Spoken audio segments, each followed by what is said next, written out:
الحمد لله رب العالمين والصلاة والسلام على خاتم النبيين اما بعد فاعوذ بالله من الشیطان الرجیم بسم اللہ الرحمن الرحیم.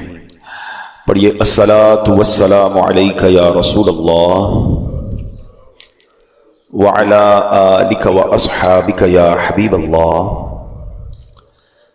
الصلاة والسلام علیک یا نبی اللہ وعلى آلک واصحابک یا نور اللہ. درود پاک کے بے شمار فضائل و برکات ہیں، لیکن درود پاک کو آرڈنری لے لینا، درود پاک کو آپ یوں سمجھیں کہ ایک گرانٹڈ لے لینا، پڑھ لیا تو ٹھیک ہے، نہیں پڑھا تو کوئی بات نہیں، ایسا نہیں ہے. درود پاک ایک بڑا امپورٹنٹ وظیفہ ہے. اب میں جو حدیث سنانے جا رہا ہوں اس میں آپ کو تین اہم چیزیں پتہ چلیں گی. سرکار دو عالم صلی اللہ تعالی علیہ وسلم کا فرمان عالی شان ہے، جس نے ماہ رمضان کو پایا اور اس کے روزے نہ رکھے وہ بدبخت ہے.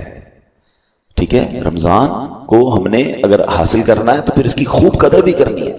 آقا علیہ الصلوۃ والسلام فرماتے ہیں جس نے اپنے والدین یا کسی ایک کو پایا اور ان کے ساتھ اچھا سلوک نہ کیا وہ بھی بدبخت ہے. یہ بھی سوچنا ہے. پھر آقا فرماتے ہیں کہ اور جس کے پاس میرا ذکر ہوا اس نے مجھ پر درود نہ پڑھا وہ بھی بدبخت ہے. اب آپ غور کریں، یہ تین چیزیں. اب نبی پاک جس کو بدبخت کہہ دیں تو پھر تو گئے نا. تو ماں باپ کی قدر، نبی پاک کا ذکر خیر ہو، فوراً درود پاک صلی اللہ تعالی علی محمد صلی اللہ علیہ وسلم. اور پھر فرمایا کہ رمضان کے روزے نہ رکھے وہ بدبخت ہے. تو اللہ کرے کہ ہم درود پاک کی قدر سمجھنے والے بن جائیں. محبت کے ساتھ بآواز بلند درود پاک پڑھ لیں. صلو علی الحبیب صلی اللہ تعالی علی محمد صلی اللہ علیہ وسلم. مرحبا صد مرحبا، پھر آمد رمضان ہے. کھل اٹھے مرجھائے دل، تازہ ہوا ایمان ہے. یا خدا ہم آسیوں پر یہ بڑا احسان ہے، زندگی میں پھر عطا ہم کو کیا رمضان ہے. ابر رحمت چھا گیا ہے اور سما ہے نور نور، فضل رب سے مغفرت کا ہو گیا سامان ہے. ہر گھڑی رحمت بھری ہے، ہر طرف ہیں برکتیں، ماہ رمضان رحمتوں اور برکتوں کی کان ہے. یا الہی تو مدینے میں کبھی رمضان دکھا، مدتوں سے دل میں یہ عطار کے ارمان ہے. سبحان اللہ. اے میرے پیارے اسلامی بھائیو، یہ وہ مہینہ آنے والا ہے جس میں نیکیوں کا اجر بڑھا دیا جاتا ہے، جنت کے دروازے کھول دیے جاتے ہیں. ہمارا سب سے بڑا جو دشمن ہے شیطان. ہمیں کون بہکاتا ہے، ہمیں گناہوں کی طرف کون کھینچنے کی کوشش کرتا ہے؟ وہ شیطان ہے. مگر شیطان کو قید کر دیا جاتا ہے، یعنی جس سے مقابلہ ہے نا اس کو تو قید کر دیا. اب ہمیں موقع دیا گیا کہ خوب نیکیاں کر لو. اور سبحان اللہ، اللہ قرآن مجید فرقان حمید میں فرماتا ہے شہر رمضان الذی انزل فیہ القرآن. یہ مہینہ کون سا ہے؟ کہ رمضان کا مہینہ جس میں قرآن نازل کیا گیا. اس آیت کے اس جز سے پتہ چلتا ہے کہ یہ ماہ قرآن ہے، نزول قرآن کا مہینہ. ایک اور جگہ قرآن مجید فرقان حمید فرمایا جاتا ہے کہ یا ایھا الذین آمنوا کتب علیکم الصیام کما کتب علی الذین من قبلکم لعلکم تتقون. اے ایمان والو، تم پر رمضان کے روزے فرض کیے گئے جیسے کہ پچھلی قوموں پر فرض کیے گئے. پچھلی قوموں پر بھی روزے فرض تھے، ان کا الگ الگ دن تھے، الگ الگ انداز تھا.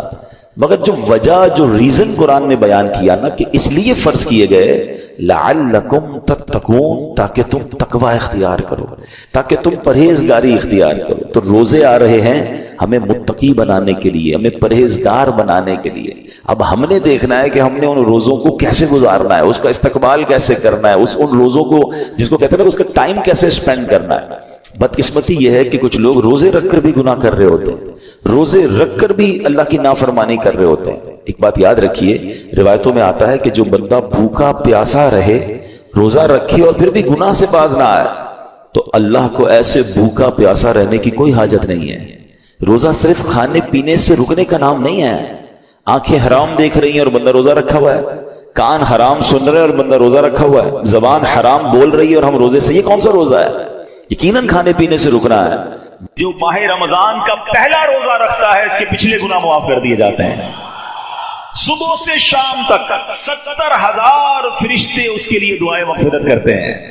آج دنیا میں پتہ ہے ہم کسی بڑے بزرگ شخصیت کو ڈھونڈ رہے ہوتے ہیں, کسی عالم دین سے پیار ہوتا ہے, کسی پیر صاحب سے محبت ہوتی ہے, بندہ کہتا ہے جا کے یار ان سے دعا کروا لوں, میرا کام ہو جائے گا.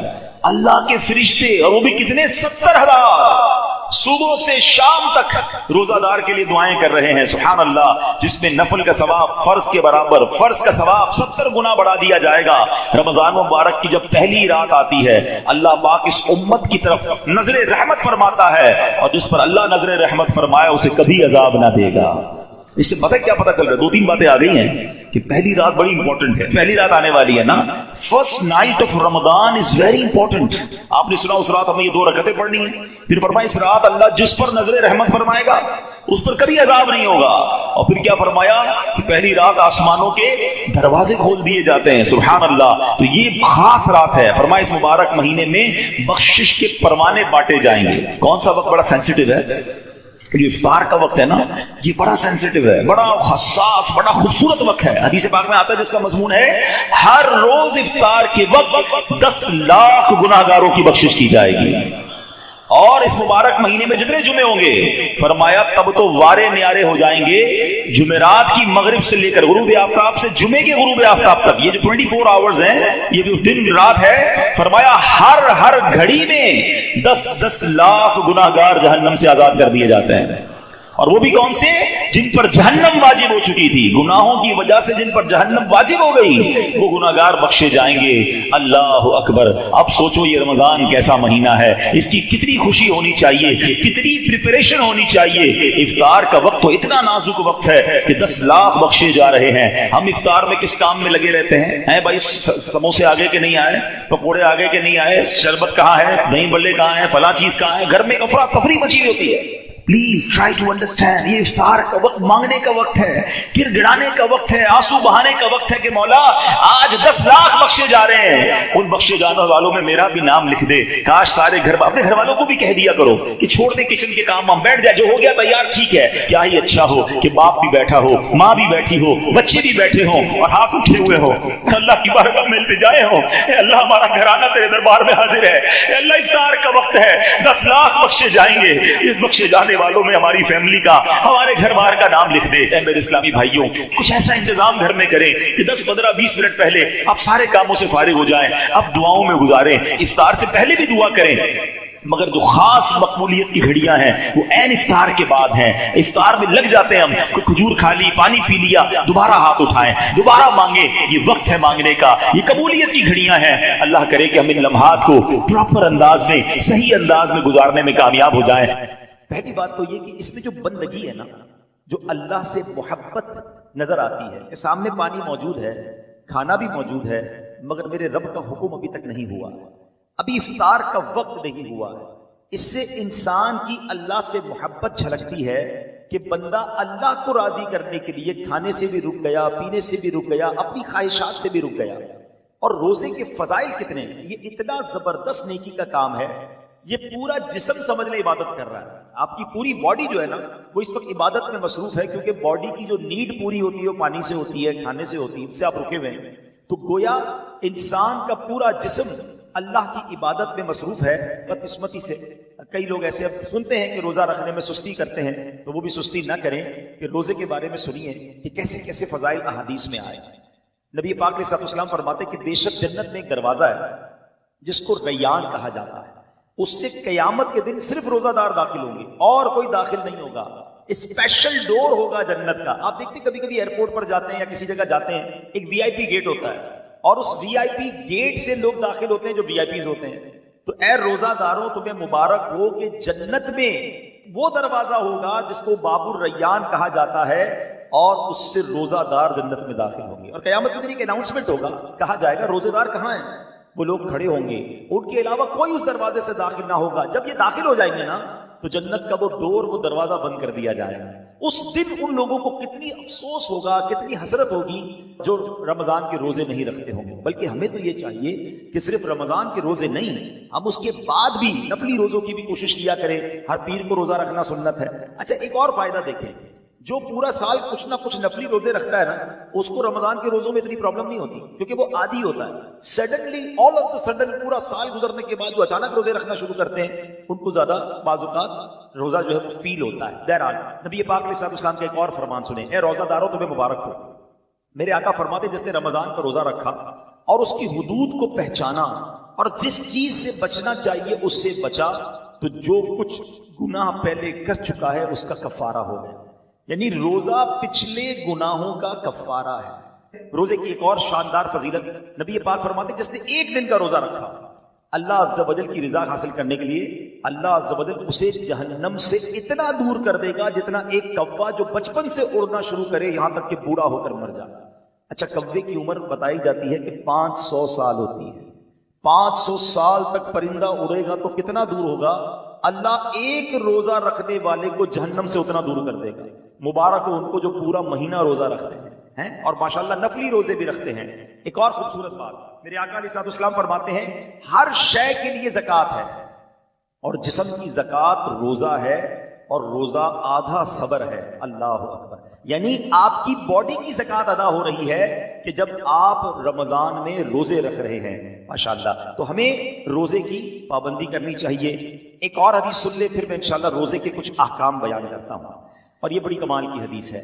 نبی پاک علیہ السلام نے فرمایا کہ قیامت والے دن روزہ داروں کے لیے ایک سونے کا دسترخوان رکھا جائے گا جس سے وہ کھائیں گے، حالانکہ لوگ حساب کتاب کے منتظر ہوں گے. اب ذرا سوچئے، آج بھوک لگ رہی ہے، پیاس لگ رہی ہے، کھانے سے رکے ہو نا. اس دن جب لوگوں کو حساب کتاب دینا ہوگا، قیامت کے دن لوگ حساب کتاب دے رہے ہوں گے، مگر جو روزہ دار ہوں گے ان کو قیامت کے دن جنتی دسترخوان لگا کر وہاں کھانا کھلایا جا رہا ہوگا. اس کا مطلب کیا ہوا؟ ادھر بھوکے رہ جاؤ، ادھر نعمتیں ملیں گی. اگر ادھر کھانا ہے، ادھر روزہ نہیں رکھنا ہے، تو ادھر کی محرومی ہے. اب آپ کی مرضی ہے، چوز کیا کرنا ہے، سلیکٹ کیا کرنا ہے. اچھا، روزے کی بہت ساری خوبصورتیوں میں ایک اور بڑی کمال کی خوبصورتی کیا ہے کہ بندے کا جو اللہ پر ایمان ہے نا، اس کا لیول بہت ہائی ہو جاتا ہے. آپ ذرا غور کریں، دنیا میں کروڑوں لوگ روزہ رکھ رہے ہیں، ٹھیک ہے؟ آپ کے ساتھ بھی ایسا ہوا ہوگا، آپ گھر میں اکیلے ہوں گے، پانی سامنے موجود ہے، فریج کے اندر فروٹ بھی کٹا ہوا ہے.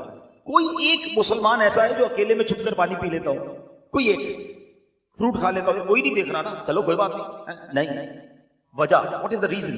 یہاں تک کہ ہم جب وضو کر رہے ہوتے ہیں ہم اس وقت بھی احتیاط کر رہے ہوتے ہیں کہ کلی زور سے نہ ہو جائے، کہیں حلق کے نیچے پانی نہ چلا جائے. ناک میں پانی چڑھاتے وقت بھی احتیاط کرتے ہیں کہ ناک کی ہڈی سے اوپر چلا گیا تو روزہ ٹوٹ جائے گا. یہ کیوں؟ حالانکہ وضو خانے پہ کسی کو بھی نہیں پتا چلے گا، میں 1-2 چلو پانی پی لوں، لیکن ہم سب کا خیال کیا ہے؟ اللہ دیکھ رہا. یہی ہے نا دل میں کہ کوئی نہیں دیکھ رہا مگر رب دیکھ رہا ہے. اب ذرا غور کرو میرے پیارے اسلامی بھائیوں، رمضان ساری دنیا کے مسلمانوں کا لیول آف ایمان ادھر لے جاتا ہے کہ تم اکیلے میں کھانا نہیں کھا رہے کیونکہ اللہ دیکھ رہا ہے. تو اب سوال یہ ہے کہ جب اللہ رمضان میں دیکھ رہا ہے تو کیا رمضان کے بعد نہیں دیکھ رہا؟ حلال کھانے سے رک گئے کیونکہ افطار کا وقت نہیں ہوا، مگر بندہ پھر حرام دیکھنے سے کیوں نہیں رکتا کہ اللہ دیکھ رہا ہے؟ اکیلے میں گناہ کرتے وقت یہ خیال کیوں نہیں آتا کہ رب دیکھ رہا ہے؟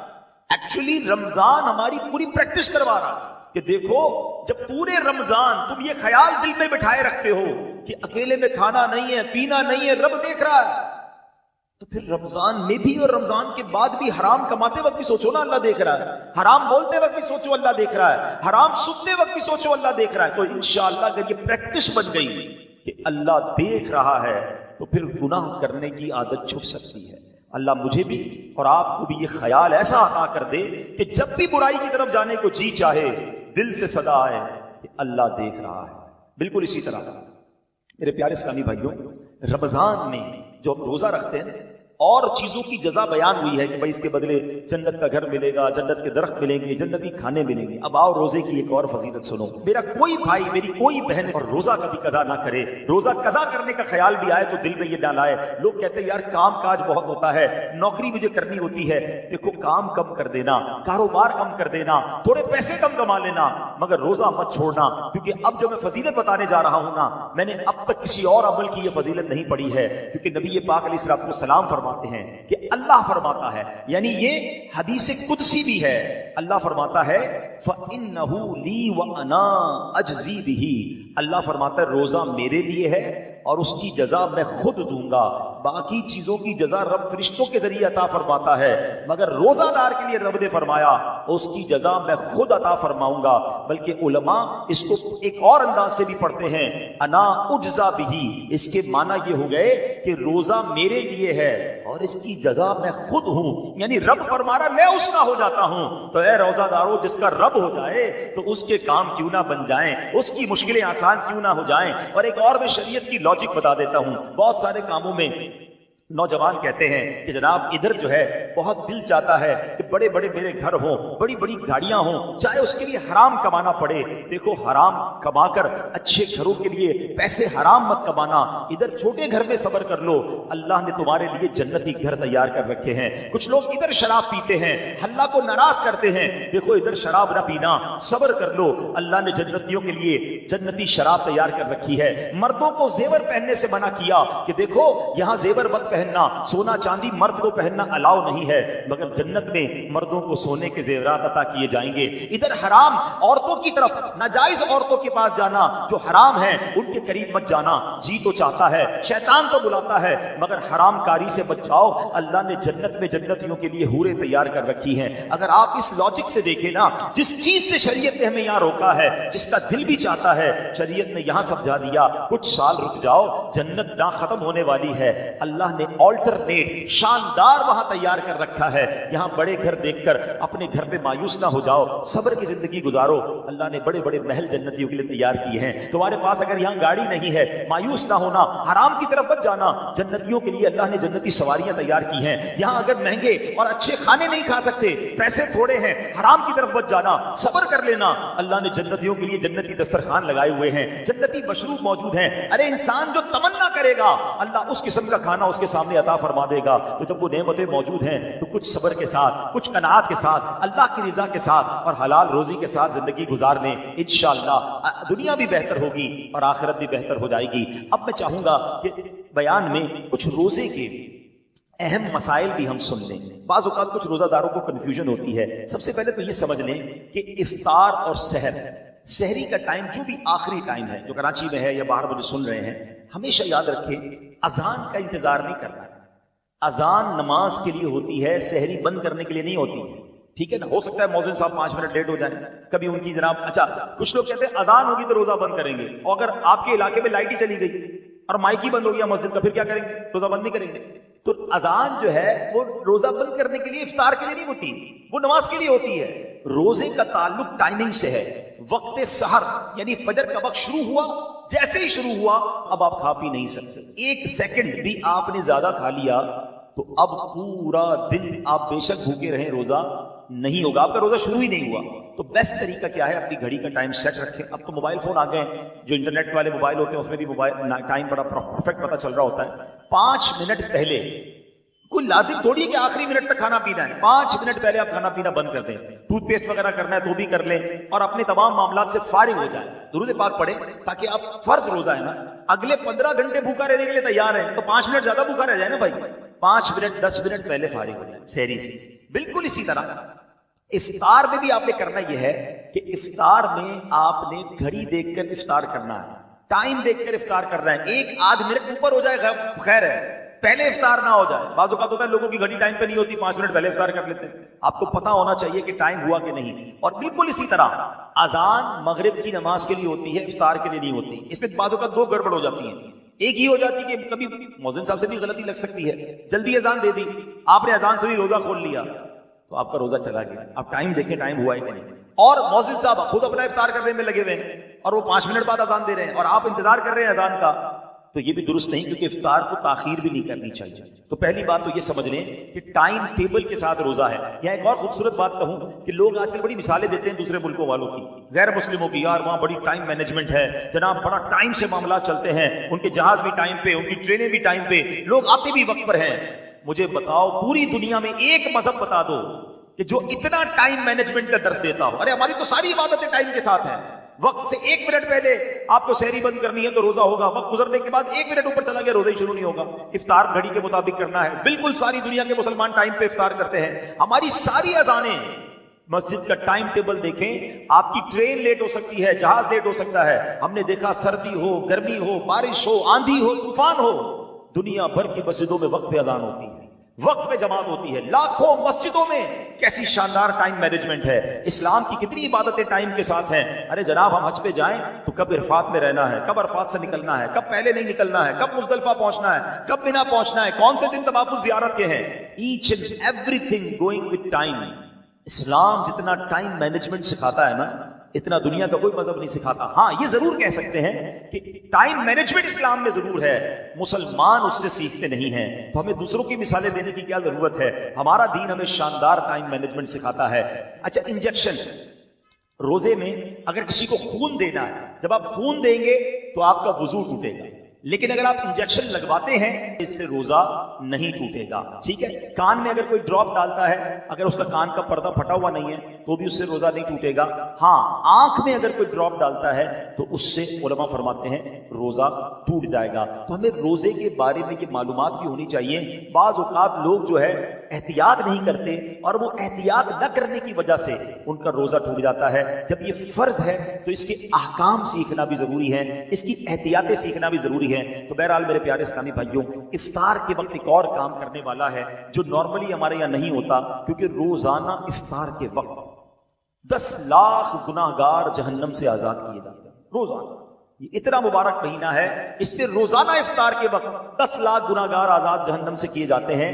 اور جب جمعرات کی رات آتی ہے اور جمعے کا دن آتا ہے تو فرمایا ہر لمحے 10 لاکھ گناہگار جہنم سے آزاد کیے. اب آپ سوچیں کہ افطار کے وقت ہماری کیا کیفیت ہونی چاہیے. ہمارے گھروں میں تو ایک ہنگامہ مچا ہوتا ہے، شربت کدھر ہے تو پکوڑے کدھر ہے تو فلاں چیز نہیں آئی. ان آئٹموں کے چکر میں پڑنے کی بجائے افطار کے وقت اے کاش ہاتھ اٹھے ہوں، آنسو بہ رہے ہوں اور یہ التجائیں ہوں کہ مولا آج بھی 10 لاکھ بخشے جائیں گے، آج بخشے جانے والوں میں ہمارا نام لکھ دے. تو جب اس کیفیت کے ساتھ آپ افطار کیا کریں گے تو انشاءاللہ کبھی نہ کبھی تو ہمارا بھی نمبر آ جائے گا. تو آج بھی مدنی چینل پر آپ دیکھیں کہ افطار کے وقت کیا منظر ہوتا ہے. آنسو ہوتے ہیں، دعائیں ہوتی ہیں، التجائیں ہوتی ہیں. میں تو دنیا بھر کے ویورز سے کہوں گا کہ جب بھی افطار کا وقت آئے آپ مدنی چینل کے ساتھ اپنے گھر والوں کے ساتھ امیر اہل سنت کی ان عظیم دعاؤں میں شامل ہو جائیں. نہ جانے کس کی آمین کے صدقے ہمارا بھی بیڑا پار ہو جائے. تو ہمیں افطار کا وقت جو ہے یہ بڑا مبارک وقت ہے، یہ دعاؤں کی قبولیت کا وقت ہے. پھر رمضان کی راتیں، رمضان کی راتیں کتنی مبارک ہیں آپ کو پتہ ہے. سارا سال میں اور آپ اللہ سے دعا کرتے ہیں نا، یا اللہ میری پکار سن لے، میری توبہ قبول کر لے، میری مغفرت فرما دے، میرا فلاں کام فرما دے. ہم اللہ سے دعا کر رہے ہیں.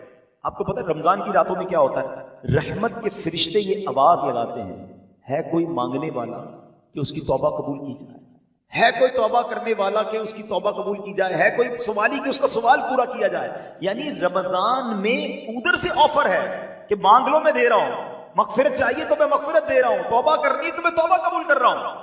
مگر آپ دیکھیں کہ آج ہماری راتیں کہاں خرچ ہو رہی ہیں. بہت بڑی تعداد میں لوگ کھانے پینے، گھومنے پھرنے، کرکٹ میچز، پتہ نہیں کیا کیا کر رہے ہیں رمضان. ارے اللہ کے بندو، یہ راتیں عبادت کی ہیں، یہ راتیں دعائیں کی ہیں، یہ مانگنے کی ساری زندگی پڑی ہے کھانے پینے کی. تو خدا را رمضان کی راتوں کو ضائع نہ کریں. اور اب میں آخری بات اپنے بیان کی کر لوں جو میں سمجھتا ہوں میرے بیان کی سب سے اہم بات ہے. وہ کیا؟ یہ اب تک تو میں نے رمضان میں عبادت نیکیاں کرنے کے بارے میں بات کی نا، یہ تو چلے تھوڑی بہت لوگ کر ہی رہے ہیں یا کرتے ہیں، مگر رمضان میں گناہ نہیں کرنا ہے، اس کی طرف توجہ کم لوگوں کی ہے. کیوں؟ دیکھیے رمضان میں گناہ کی پکڑ بھی زیادہ ہے، رمضان میں گناہ کا عذاب بھی زیادہ ہے، مار بھی زیادہ پڑے گی. کیوں؟ بھائی مسجد کے باہر کوئی گناہ کرے گناہ ہے، لیکن کوئی مسجد کے اندر آ کر گناہ کرے تو بڑا شدید گناہ ہے.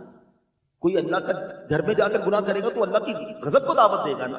مکہ شریف میں جا کر کوئی ایک نیکی کرے، حدود حرم میں تو ایک نیکی 1 لاکھ نیکی کے برابر، مگر وہاں کوئی گناہ کرے تو 1 لاکھ گناہ کے برابر. اس کی وجہ کیا ہے؟ اتنے مقدس جگہ پر آئے ہو جہاں ساری دنیا عبادت کر رہے تو ادھر بھی گناہ کر رہے.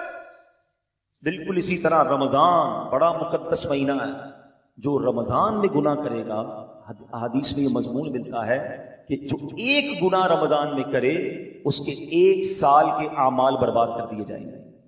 ہمارے ہاتھ میں موبائل ہوتا ہے، موبائل کھولا پتہ نہیں کیا دیکھ رہے ہیں، کیا سن رہے ہیں. خدا را اپنی زبان پر، اپنی آنکھوں پر، اپنے کانوں پر ہمیں قابو رکھنا ہے. یہ صرف کھانے پینے سے رکنے کا نام روزہ نہیں ہے. آنکھوں کا روزہ یہ ہے بندہ حرام نہ دیکھے، زبان کا روزہ یہ بندہ حرام نہ بولے، پیٹ کا روزہ یہ بندہ حرام نہ کھائے. ادھر جناب بھوکے پیاسے تو ہیں، باقی سارے گناہ ہو رہے ہیں. احادیث میں یہ مضمون بھی ملتا ہے کہ وہ شخص جو بھوکا پیاسا رہے مگر گناہوں سے نہ بچے، ایسے بندے کے بھوکا پیاسا رہنے کی اللہ کو کوئی ضرورت نہیں ہے. کچھ لوگ رمضان میں فلمیں دیکھتے ہیں، ڈرامے دیکھتے ہیں، تو ٹائم پاس کر رہا ہوں یار، موبائل پہ گیمیں کھیل رہے ہیں. فضول کام نہ کریں نا، یہ پتہ نہیں اگلا رمضان ہمیں ملے نہ ملے. تلاوت کریں، ذکر و اذکار کریں، عبادت کریں، اور اس رمضان میں میں نے اور آپ نے مغفرت حاصل کرنی ہے. یہ بات یاد رکھیے گا. میرے آقا علیہ الصلوۃ والسلام نے جبریل امین کی ایک دعا پر آمین ارشاد فرمائی. صحابہ نے پوچھا حضور آپ نے کون سی دعا پر آمین فرمائی؟ تو نبی پاک نے فرمایا کہ مجھے جبریل امین نے یہ دعا کی کہ اے اللہ، جو رمضان کو پائے اور اپنی مغفرت نہ کروا سکے وہ ہلاک و برباد ہو جائے. اب ذرا سوچیں میرے پیارے اسلام بھائی، دعا کون کر رہا ہے؟ فرشتوں کا سردار. اور آمین کون کہہ رہے ہیں؟ نبیوں کے سردار. تو دعا تو قبول ہی قبول ہے نا. اب رمضان میں جس کی مغفرت نہ ہوئی نا وہ برباد ہو جائے. تو روتے رہیے، التجائیں کرتے رہیے، اللہ سے معافی مانگتے رہیے، تلاوت کرتے رہیے. پتہ نہیں اگلی بار رمضان نصیب ہو کہ نہ. جن کو اللہ نے نوازا ہے غریبوں کی مدد کیجیے، سحر و افطار میں خرچ کیجیے، اپنی زکوٰۃ پوری دیجیے اور اللہ کی راہ میں اور خرچ کیجیے تاکہ غریب مسلمانوں کا بھی بھلا ہو جائے. اللہ. اما بعد فاعوذ باللہ من الشیطان الرجیم، بسم اللہ الرحمن الرحیم. پڑھیے الصلاۃ والسلام علیک یا رسول اللہ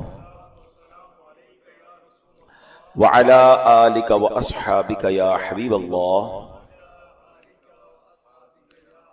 الصلاۃ والسلام علیک یا نبی اللہ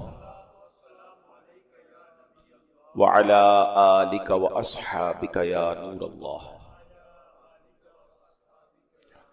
نویت سنت الاعتکاف. پیارے پیارے اسلامی بھائیوں، جب بھی مسجد میں داخل ہوا کریں اعتکاف کی نیت کر لیا کریں. اس سے ہمیں فائدہ یہ ہوتا ہے کہ دیگر عبادتوں کے ساتھ ساتھ اعتکاف کا ثواب بھی ملتا رہتا ہے. یہ بھی شرعی مسئلہ یاد رکھیں کہ مسجد میں کھانا پینا، سونا، سحری یا افطار کرنا یہ سب شرعاً منع ہے. لیکن اگر اعتکاف کی نیت کر لیں گے تو ضمناً ضرورتاً یہ جائز ہو جائے گا. درود پاک پڑھنے کے بے شمار فضائل و برکات ہیں. کعبے کے بدر الدجا، طیبہ کے شمس الضحیٰ صلی اللہ تعالی علیہ وسلم کا فرمان عالی شان ہے. جس شخص نے یہ درود شریف پڑھا اللہم صلی علی محمد وانزلہ المقعد المقرب عندک یوم القیامہ، تو اس کے لیے میری شفاعت واجب ہو گئی. تو درود پاک سبحان اللہ یہ شفاعت کروانے والا وظیفہ ہے، یہ روزی میں برکت کا وظیفہ ہے، یہ قیامت کے دن آسانی والا وظیفہ ہے، دنیا میں برکتیں لانے والا وظیفہ ہے. اور جمعہ کا دن آ جائے تو پھر تو سبحان اللہ مزید کثرت سے درود پاک پڑھنے ہیں کہ حدیثوں میں یہ بھی مضمون ملتا ہے کہ جو کوئی شخص جمعہ کے دن 200 بار درود پاک پڑھ لے اس کے 200 برس کے گناہ معاف کر دیے جاتے ہیں. صلو علی الحبیب صلی اللہ تعالی علی محمد صلی اللہ علیہ وسلم. نظر کا نور دلوں کے لیے قرار درود، عقیدتوں کا چمن روح کا نکھار درود. درود نغمہ نعت نبی کا زینہ ہے، سدا بہار دعاؤں کا ہے وقار درود. گلاب ذہن کے پردوں پہ کھلنے لگتے ہیں، گلاب ذہن کے پردوں پر کھلنے لگتے ہیں، زباں پہ جب بھی میری آتا ہے مشک بار درود. پھر محبت سے درود پاک پڑھ لیں. صلو علی الحبیب صلی اللہ تعالی علی محمد صلی اللہ علیہ وسلم. بڑا مبارک مہینہ شعبان کا مہینہ ہمارے ساتھ ہے، اور نبی پاک کا فرمان شعبان المطہر و رمضان المکفر. شعبان پاک کرنے والا ہے اور رمضان گناہوں کا کفارہ ہے.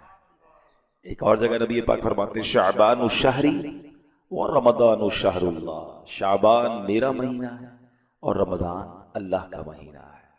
بڑا ہی مبارک مہینہ ہے، اور اس مہینے کو ماہ درود بھی کہتے ہیں. قرآن پاک کی ایک بڑی پیاری آیت ہے، اب تقریباً لوگوں کو یاد ہوتی ہے، ان اللہ وملائکتہ یصلون علی النبی یا ایھا الذین آمنوا صلوا علیہ